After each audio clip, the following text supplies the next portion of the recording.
Madam Sharmila వ్యాఖ్యలు చూస్తున్నారు గత 2 రోజుల నుంచి. మరోసారి ఆమె తన అన్న జగన్‌పై పెద్ద ఎత్తున తీవ్రమైనటువంటి వ్యాఖ్యలు చేస్తున్నారు. దీన్నెలా చూడాలి? ఏమంటారు మీరు?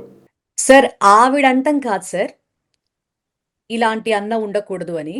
అలాంటి చెల్లెలు ఈ రాష్ట్రంలో ఎవ్వరికీ ఉండకూడదు అని చెప్పని ప్రతి ఒక్కళ్ళు ఈ రోజున వాళ్ళ అభిప్రాయాలు వ్యక్తం చేస్తా ఉన్నారు. ఎందుకంటే రాజశేఖర్ రెడ్డి గారు 1995లోనే అంటే ఆవిడకి ఇవ్వవలసినవన్నీ కూడా వారు బ్రతికుండగానే జగన్మోహన్ రెడ్డి గారి కంటే కూడా చాలా ఇంపార్టెంట్‌గా, చాలా మేజర్‌గానే వారికి అందించవలసినవన్నీ కూడా వారికి అందించేసినటువంటి పరిస్థితులు. హ్మ్. సరస్వతి పవర్‌కి సంబంధించినటువంటి షేర్స్ ఏవైతే ఉన్నాయో అవి హ్మ్. విజయమ్మ గారికి తన తనయుడిగా విజయమ్మ గారికి ఆయనిస్తే, ఈవిడ ఆ షేర్స్‌ని మరి ఒరిజినల్స్ పోయాయి అని హ్మ్. దొంగ డాక్యుమెంట్స్ పుట్టించి, మరి వాటిని తన తల్లిగారి దగ్గర నుంచి ఈవిడ తీసేసుకోవటం అనేది కరెక్ట్ అని ఆవిడ ఫీల్ అవుతోందేమో మాకైతే అర్థం కావట్లేదు సార్. ఆవిడ చేసిన దానికి కుక్కగాడుకు చెప్పు దెబ్బన్నట్టుగా జగన్మోహన్ రెడ్డి గారు మరి మరి ఈడీ కేసెస్ కంప్లీట్ అయిన తర్వాత మళ్ళా మా తల్లిగారికి నేను ఆ షేర్స్ ట్రాన్స్ఫర్ చేసేటటువంటి అవకాశం కల్పిస్తాను. కానీ ఇప్పుడు ఈ రకంగా చేయటం అనేది మాత్రం కరెక్ట్ కాదు అని ఆయన చెప్పారే తప్ప, విజయమ్మ గారి మీద కేసులు వేసిన పరిస్థితి అయితే కాదు. మనకి మంచితనంగా ఉన్నంత వరకు అదేంటి కుక్క అదేంటి ఏనుగ్గా కూడా కనపడచ్చు సార్. కానీ మనకి మంచితనం లేదు అనుకున్నప్పుడు మాత్రం కుక్క పందిలాగా కూడా కనపడచ్చు. హ్మ్. ఆ వేరియేషన్‌లో మన దృష్టి అలాగ ముందుకు పోతా ఉంది. పర్టిక్యులర్‌లీ షర్మిల గారికి. ఆవిడ హ్మ్. మాట్లాడుతున్న మాటలు ఈ రోజున రాష్ట్ర వ్యాప్తంగా చూస్తా ఉంటే, అసలు హ్మ్. జగన్మోహన్ రెడ్డి గారిని అసలు ఎవ్వరికైనా నేను ఎన్నో సార్లు చెప్తాను సార్. మీతో కూడా ఒకసారి చెప్పున్నాను. ఫ్యామిలీస్‌లో ఇష్యూస్ ఉంటే గనక అది ఎవరమైనా సరే, ఏ స్థాయిలో వారమైనా సరే, అది కుటుంబ పరంగా మాత్రమే చూసుకోవాలి తప్ప, తండ్రిని చంపినటువంటి పార్టీకి కొమ్ము గాయడమే కాకుండా, మరి ఆ పార్టీలో చేరడమే గాకుండా, ఆ పార్టీతో లింకులు పెట్టుకున్నటువంటి చంద్రబాబు నాయుడు గారితో కూడా సన్నిహితం మెయింటైన్ చేస్తూ, ఇప్పుడు హ్మ్. జగన్మోహన్ రెడ్డి గారిని ఒక శత్రువులాగా చూడటం అనేది, అసలు ఆమెకి ఇది సరైనటువంటి విధానమేనా అని ఈ రోజున వైఎస్ఆర్ కాంగ్రెస్ పార్టీయే కాదు, యావత్ రాష్ట్ర ప్రజలు కూడా షర్మిల గారు ఇలా అయిపోయారేంటి అనేటటువంటి ఆలోచనలో ప్రతి ఒక్కళ్ళు గూడా ఉన్నారు.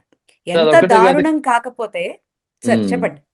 అంటే వాస్తవానికి ఈడీ సరస్వతి పవర్‌కి సంబంధించినటువంటి షేర్స్ ఏవైతే తన తల్లి విజయమ్మ పేరు మీద వైఎస్ జగన్ గతంలో రాశారో, ఆ సరస్వతి పవర్ సంబంధించిన ఇష్యూ మొత్తం ఈడీ అటాచ్‌మెంట్‌లో ఉంది.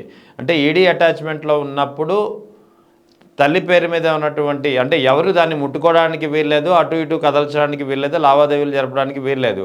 ఒకవేళ అలా జరిపితే అది జగన్ బెయిల్ నిబంధనలకు విఘాతం కలిగించారనే ఆరోపణలతో అతను బెయిల్ రద్దయ్యే అవకాశం ఉంది కాబట్టి ఆయన తల్లి విజయమ్మ పేరు మీద ఉన్నటువంటి ఏదైతే తల్లి విజయమ్మ పేరు మీద ఉన్న షేర్లను వైఎస్ షర్మిల తన పేరు మీద బదిలీ చేయించుకోవాలని చూస్తుందో దాన్ని అడ్డుకునే ప్రయత్నం అది కూడా ఆయన షేర్ల కోసం కాదు వైఎస్ జగన్ ఆ ఈడీ అటాచ్మెంట్ కేసున నేపథ్యంలోనే తీసుకున్న నిర్ణయం.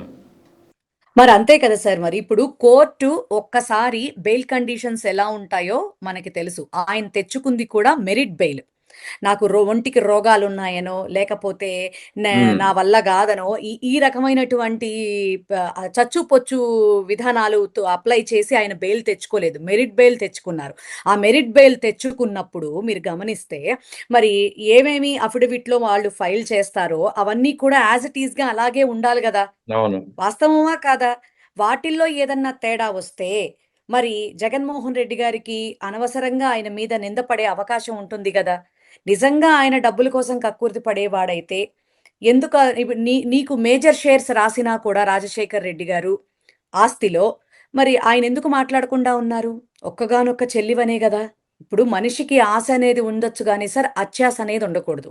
జగన్మోహన్ రెడ్డి గారు తన సొంత కాళ్ళ మీద నిలబడి, తను ఎదిగి, తను సంపాదించుకున్నటువంటి ఆస్తిలో గూడా భాగం కావాలి అంటే కూడా ఇవ్వడానికి సిద్ధపడినటువంటి వ్యక్తాయన. ఈ ఈ రకంగా ఎందుకంటే ఇప్పుడు ఇందులో మీకు ఇంకొకటి కూడా మీకు కనిపిస్తోంది సార్. చంద్రబాబు నాయుడు గారితో కుమ్మక్కయ్యి ఈ షేర్స్ ఏమన్నా తీసుకోవటానికి షర్మిల గారు ప్లాన్ చేస్తున్నారా అనేది కూడా ఇక్కడ మనం ఆలోచించవలసినటువంటి విషయం. రాజకీయంగా ఆవిడ నిలబడటం కోసం ఒక దైవజనుడి భార్య అన్నటువంటి మాటని కూడా మర్చిపోయి, వాస్తవంగా ఏంటంటే సార్, క్రిస్టియన్స్ విధానంలో దైవజనులు అనేవాళ్ళు కానీ, దైవజనుల భార్యలు కానీ దైవానికి అంకితమై ఉంటారు. రెండోదొచ్చేటప్పటికి కోర్స్ ప్రజాప్రతినిధులుగా మేబీ ఉన్నప్పటికీ కూడా మేజర్‌గా ఆయన్నే ముందు పెట్టుకొని నడుస్తా ఉంటారు. దాదాపుగా ఒకళ్ళకి హాని చెయ్యాలన్నా, ఒకళ్ళ మీద తప్పుడు మాటలు మాట్లాడాలన్నా కూడా ఒకటికి 10 సార్లు ఆలోచించుకుంటారు. కానీ ఈవిడకి అవేమీ వర్తించవు అని ఈరోజు మనకి చాలా క్లియర్‌గా తెలిసిపోతా ఉంది సార్. ఈవిడ పబ్లిక్‌లోకెళ్ళి సభలు పెడతా ఉంటే, రాష్ట్రంలో సమస్యల మీద ఆవిడ వెళ్తా ఉంటే రీసెంట్‌లీ మనం చూసాం మనం. రైతులు ఏ రకంగా చెప్తున్నారు సార్? ఆనాడు రాజశేఖర్ రెడ్డి గారి టైంలో, మళ్ళీ జగన్మోహన్ రెడ్డి గారి టైంలోనే మేం బాగున్నామమ్మా, ఈయనొచ్చి మా నెత్తి మీద నిప్పులు పోస్తా ఉన్నాడు అని చెప్పని ఎంత ఇదిగా ఒక ఆడ మనిషి అయితే ఎంత గొప్పగా చెప్పింది సార్ అసలు. ఏ ఒక్క పథకం అయినా కూడా రాజశేఖర్ రెడ్డి గారి టైంలో ఏ రకంగా వచ్చిందో ఆ తర్వాత జగన్మోహన్ రెడ్డి గారి టైంలోనే అలా వచ్చిందమ్మా. ఇప్పటికీ 2 ఏళ్లు గడిచిపోతా ఉన్న ఆడబిడ్డ నిధిస్తానన్నాడు, అదేమీ లేదు. అమ్మ ఒడేమో కోత కోసేశాడు, మొదటి సంవత్సరం ఈ లేదు.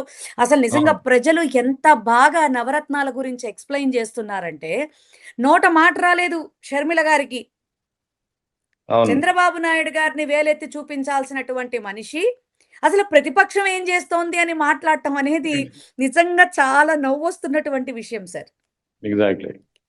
ఇంకొకటి, కోర్టులో అవినాష్ రెడ్డి గారి గురించి, అలాగే వారి బాబాయ్ వివేకానంద రెడ్డి గారి హత్య గురించి కోర్టు కానీ, సిబిఐ కానీ ఇచ్చినటువంటి రిపోర్ట్స్ చూసాం.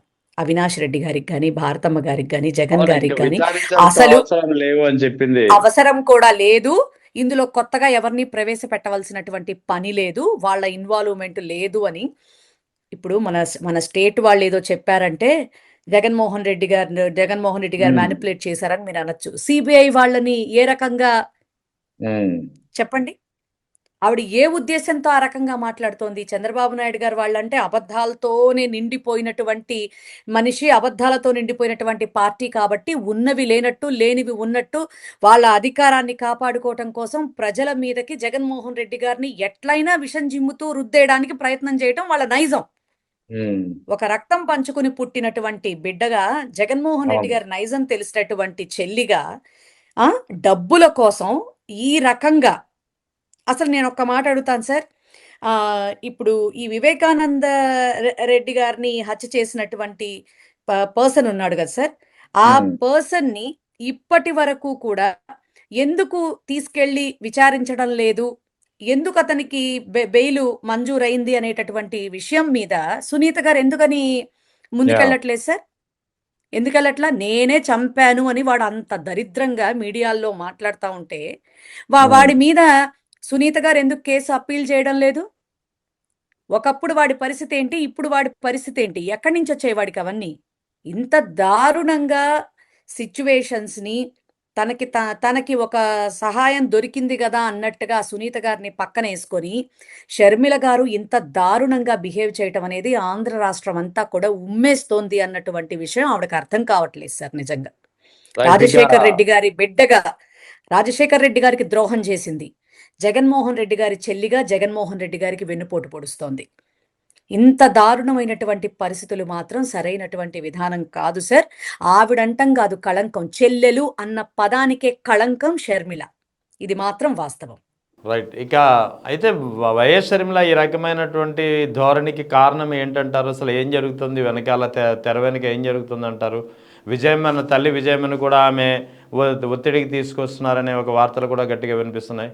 విజయమ్మ గారు ఆడపిల్ల అని సపోర్ట్ అయితే చేస్తారు కానివ్వండి, జగన్మోహన్ రెడ్డి గారంటే ఏంటో కన్న తల్లిగా, ఆయన నైజం ఏంటో తెలిసినటువంటి వ్యక్తిగా, షర్మిల గారు అన్యాయంగా ప్రవర్తించిన విజయమ్మ గారు ఎలా ప్రవర్తిస్తారండి ఒక తల్లిగా? ఆయన నైజం ఏంటో, ఆయన ప్రవర్తన ఏంటో, రాజశేఖర్ రెడ్డి గారిని పుణికి పుచ్చుకున్నటువంటి వ్యక్తిగా ఆ యొక్క అంశని చూస్తూ ఆవిడ ఏ రకంగా జగన్మోహన్ రెడ్డి గారిని తప్పు పడతారు?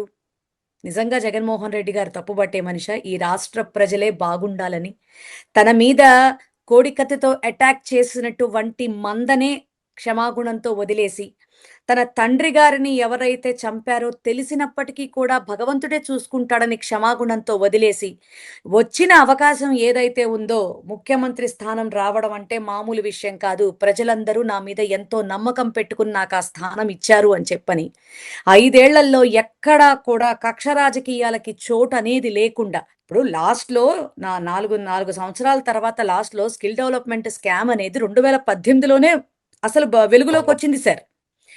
అప్పుడు అప్పుడు ఆ చంద్రబాబు నాయుడు అధికారంలో ఉన్నాడు కాబట్టి దాన్ని గొయ్యి తీసి కప్పెట్టాడు. ఆ తర్వాత అది నిదానంగా దాని యొక్క పని చేసుకుంటూ రావడం వల్ల ఆహ్, జ చంద్రబాబు నాయుడు గారు యాస్ పర్ రూల్ జైలుకెళ్ళాడే తప్ప, జగన్మోహన్ రెడ్డి గారు ఆ పాపంలో మూట కట్టుకోలేదు సార్ ఆయన. అలా క్రియేట్ చేసి జనాల మీద రుద్దారు. జగన్మోహన్ రెడ్డి గారిని ఒక బూచిలా చూపిచ్చి. అట్లాంటి పరిస్థితుల్లో ఇప్పుడు నాకు తెలిసి షర్మిలమ్మ గారు, విజయమ్మ గారిని అలాగా ప్రెషర్ తీసుకురావడానికి కూడా కారణం అదే సార్. ఎందుకంటే ఆయన గొప్ప వ్యక్తి. రాజకీయంలో ఇక ఆయనకి తిరుగులేదు. గెలుపోటములు సహజమండి. తిరుగులేదు. మళ్ళీ 29లో ఖచ్చితంగా అధికారంలోకొస్తాడు. ఈసారైనా నాకెట్టెందుకంటే తెలంగాణలో పార్టీ పెట్టింది. అక్కడ బొక్కబోర్లా బడింది. మళ్ళా అక్కడ ఒక పార్టీ మొత్తం మూసేసింది. క్యాడర్ అంతా ఉసూరుమన్నారు. ఆ ఏడుపులు గొట్టవా సార్? ఎంతమంది ఎన్ని డబ్బులు ఖర్చు పెట్టుకొనుంటారు? ఎంత ఇబ్బంది పడుంటారు? ఏకంగా పార్టీయే మూసేసింది. మళ్ళీ ఆంధ్రప్రదేశ్‌కొచ్చి కాంగ్రెస్ వాళ్ళు అసలు చెయ్యకూడని పని సార్. చెయ్యకూడని పని చేసింది. కాంగ్రెస్‌లో ఉన్న నేతలందరూ గూడా ఇప్పుడింకా కొంచెం తక్కువ సార్. మీరు స్టార్టింగ్‌లో చూసినట్లయితే, ఆ పీసీసీ పదవిని అడ్డం బెట్టుకుని, అసలు రాష్ట్రంలో ఉన్న సమస్యలు గాలికొదిలేసి, ఎప్పుడు బయటకొచ్చినా జగన్మోహన్ రెడ్డి గారు, జగన్మోహన్ రెడ్డి గారు, జగన్మోహన్ రెడ్డి గారు. మీరు గమనించారో లేదో. కాంగ్రెస్‌కి సంబంధించినటువంటి సీనియర్ నేతలందరూ కూడా, ఆవిడ పర్సనల్ కక్ష తీర్చుకోవటానికి ఈ అధ్యక్షురాలి హ్మ్. పదవి చేస్తోందే తప్ప, కాంగ్రెస్ పార్టీని ముందుకు తీసుకెళ్లే పనైతే మాత్రం ఈవిడ చెయ్యట్లేదు. ప్రభుత్వం చేస్తున్నటువంటి అరాచకాలు ఈవిడ ప్రశ్నించట్లేదు అని చెప్పని క్యాడర్ మొత్తం గూడా కాంగ్రెస్ సీనియర్ నేతలందరూ కూడా కలిసి, అవును. మరి రాజీవ్ గాంధీ గారికి మొరపెట్టుకుంటే అసల ఆల్‌మోస్ట్ తీసేసేద్దాం అని చెప్పని చూసినటువంటి పరిస్థితి. రాహుల్ గాంధీ గారికి. అవును. హ్మ్. రాహుల్ గాంధీ గారికి మొరపెట్టుకుంటే ఆహ్, ద మా యాహ్, అదే తీసేసేటటువంటి పొజిషన్ కూడా వచ్చింది కూడా. కానీ ఈవిడ మళ్ళీ వెళ్లి నేను అలా గాదు, ఇలా కాదు అని చెప్పని మళ్ళీ ఏదో కాళ్ళ వేళ్ళ పడుకొని ఆ యొక్క పొజిషన్‌ని మధ్యలో కొంత గ్యాప్ తీసుకొని బిడ్డ పెళ్లి తన బిడ్డ పెళ్ళికి అప్పుడు టైంలో కొంత గ్యాప్ తీసుకొని మళ్ళీ ఇప్పుడు ఎంత చంద్రబాబు నాయుడు గారిని కలవటానికి వెళ్ళాల్సొచ్చినా కూడా పసుపచ్చ చీర కట్టుకొని ఎళ్లి కలవాల్సినంత అవసరత ఏముంది సార్? ఒక మాట చెప్పండి. ఆ! అవును. ఆయన రాజకీయం అంతా ఈమె చూసి నేర్చుకుంటోందో ఏం పాడో సార్ నాకర్థం గావట్లే. ఎక్కడ గొంగళి అక్కడే అన్నట్టుగా ఏ ఎండకు ఆ గొడుగు అంటారు చూడండి సార్ ఆ టైప్‌లో. అంటే ఇక్కడ ఈమె తల్లిని తల్లిని కూడా బెదిరిస్తున్నారనే ఒక వార్తలైతే ఈ మధ్యన కొంచెం చక్కర్లు కొడుతున్నాయి నిన్నటి నుంచి, మొన్నటి నుంచి. సార్ ఆవిడ ఏదైనా చేస్తుందండి. ఇప్పుడు అన్నని పట్టుకుని చిన్నప్పటి నుంచి ఒకే రక్తం పంచుకు పుట్టినటువంటి అన్న అసలు తన నైజం ఏంటో, తన పద్ధతేంటో, ఎలా ఉంటాడో, ఏ రకంగా తనని చూసుకుంటాడో తెలిసినటువంటి మనిషే ఈ రోజున ఒకానొక టైంలో ఇంటర్వ్యూలో ఆవిడ చెప్పింది, "నా తండ్రి తర్వాత తండ్రి జగన్మోహన్ రెడ్డి" అని. అవును. అంటే అప్పుడన్నీ ఇచ్చాడు కాబట్టి, అప్పుడన్నీ చేశాడు కాబట్టి ఆయన గొప్పగా కనిపించాడు షర్మిల గారికి. ఇప్పుడు ఈడీ కేసుల్లో ఎందుకంటే ఇందాక కూడా మనం అనుకున్నాం సార్. అఫిడవిట్స్‌లో ఏ రకంగా అయితే మనం ఏవైతే సబ్మిషన్స్ ఉంటాయో వాటిల్లో తేడాలొస్తే గనక బెయిల్ రద్దయ్యేటటువంటి సిట్యుయేషన్ ఉంటుంది కాబట్టి, ఆయన ఈడీ కేసెస్ కంప్లీట్ అయిన తర్వాత మళ్ళీ నా తల్లికి నేను అఫీషియల్‌గా ట్రాన్స్‌ఫర్ చేస్తాను. ఆయన చెప్పడంలో కోర్ట్‌కి చెప్పడంలో తప్పేంటి అంటున్నా నేను. అంటే ఈయన చెడు ఎంత కోరుకుంటుంటే అట్లాంటి ప్లాన్ చేసుంటుందంటారు యాహ్! ఆవిడ. ఎగ్జాక్ట్‌లీ. ఇప్పుడు చంద్రబాబు నాయుడు కంటే ఆయన ఆయనకి ఇప్పుడు బుద్ధిమాంద్యం బాగా పెరిగిపోయింది. మతిభ్రమణం బాగా పెరిగిపోయింది. సైకలాజికల్ డిజార్డర్ వచ్చింది కాబట్టి మరి ఒక ఎథిక్స్ అనే పదం అనేది ఆయన మర్చిపోయారు. కాబట్టి ఆయన ఏదన్నా చేస్తాడు. కానీ ఈ షర్మిల గారికేమైంది సార్ నాకర్థం గాదు. ఆయనతో పాటు కుమ్మక్కయ్యింది. ఆయనిస్తున్నటువంటి ప్యాకేజీకి ఈవిడ అమ్ముడు పోతోంది అంటానికి ఇక్కడ క్లియర్‌గా మనకు అర్థం అవుతోందా? అర్థం అవ్వడం లేదా? నీకంత దొంగతనంగా సరస్వతి షేర్సు అదేంటి అసలు కాగితాలు లేవు, పోయినాయి అని చెప్పి ట్రాన్స్‌ఫర్ చేయించుకోవాల్సినటువంటి అవసరం ఏంటి? పైగా అసలు నిజంగా సిగ్గుపడుతున్నారో లేదో కూడా తెలీదు. షర్మిల గారు మీడియా ముందుకొచ్చి మాత్రం చాలా గొప్పగా అమ్మకు అన్యాయం చేస్తున్నాడు అని మాట్లాడుతా ఉంది. ఉమ్, నువ్వు జగన్ గారికి చేస్తున్నది అన్యాయం గాదా? ఉమ్, రాజశేఖర్ రెడ్డి గారికి చేసింది అన్యాయం గాదా? ఏ రకంగా? అసలు నిజంగా వైఎస్ షర్మిల అనేటటువంటి పేరుకి మాత్రం ఆవిడ అర్హురాలు కాదు. రైట్. తన భర్త ఇంటి పేరుతోనే తను ఇప్పుడు మూవ్ అవ్వాల్సినటువంటి మెరుసుపల్లి అనుకుంటా సార్. ఆ! మెరిసిపల్లి. ఆ! ఆ!